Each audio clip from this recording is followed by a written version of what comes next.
CM కుర్చీలో కూర్చొని రాష్ట్ర ప్రయోజనాలను చంద్రబాబు తాకట్టు పెట్టారని వైసీపీ అధినేత జగన్ ఆరోపించారు.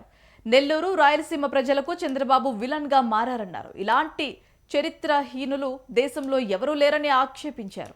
అందుకు రేవంత్ రెడ్డి స్టేట్మెంట్ సాక్ష్యమన్నారు YS Jagan. Topic Rayalaseema lift irrigation సంబంధించి నిజంగా చంద్రబాబు నాయుడు గారి మధ్యకాలంలో మాట్లాడిన మాటలు చూసినా, ఆయన మంత్రి గారు ఇరిగేషన్ మంత్రిగా ఉన్న చంద్రబాబు నాయుడు గారి గవర్నమెంట్లో ఉన్న మంత్రి గారు ఉన్న మాట్లాడిన మాటలు చూసినా అసలు వీళ్ళు మనుషులేనా అని అనిపిస్తుంది.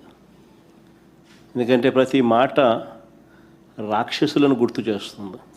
రాయలసీమ లిఫ్ట్ ఇరిగేషన్ పనులను ఆపేయాలి అని అంటూ ఏకంగా తెలంగాణ ముఖ్యమంత్రి గారు అసెంబ్లీలో క్లోజ్ డోర్ మీటింగ్లో తాను అడిగానని, తన మీద గౌరవంతో చంద్రబాబు గారు ప్రాజెక్టును ఆపేశారు అని ఏకంగా తెలంగాణ ముఖ్యమంత్రి తెలంగాణ నిండు అసెంబ్లీ సభలో వాళ్ళ రిలేషన్షిప్ గురించి, చంద్రబాబు నాయుడు గారు రాష్ట్రాన్ని ఎలా అమ్మకానికి పెట్టారు అన్న వాస్తవాల గురించి ఏకంగా రేవంత్ రెడ్డి గారు అన్న మాటలు నిజంగా ఇది చూసిన తర్వాత ఒకసారిగా రాష్ట్ర ప్రజలకు అందరికీ కూడా, రైతన్నలందరికీ కూడా, మరీ ముఖ్యంగా రాయలసీమ, నెల్లూరు ఈ ప్రాంతాలకు సంబంధించిన రైతులకు నిజంగా చంద్రబాబు నాయుడు అనే వ్యక్తి ఒక విలన్ క్యారెక్టర్ కింద కనిపిస్తాడు.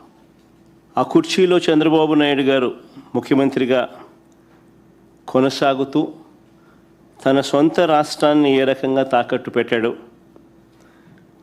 రాష్ట్ర ప్రజలను తన స్వార్థం కోసం ఏ రకంగా తాకట్టు పెడతా ఉన్నాడు అన్నదానికి రేవంత్ రెడ్డి స్టేట్మెంట్లు సాక్ష్యాలు. టాపిక్ రాయలసీమ లిఫ్ట్ ఇరిగేషన్ సంబంధించి నిజంగా చంద్రబాబు నాయుడు గారి మధ్యకాలంలో మాట్లాడిన మాటలు చూసినా, ఆయన మంత్రి గారు ఇరిగేషన్ మంత్రిగా ఉన్న చంద్రబాబు నాయుడు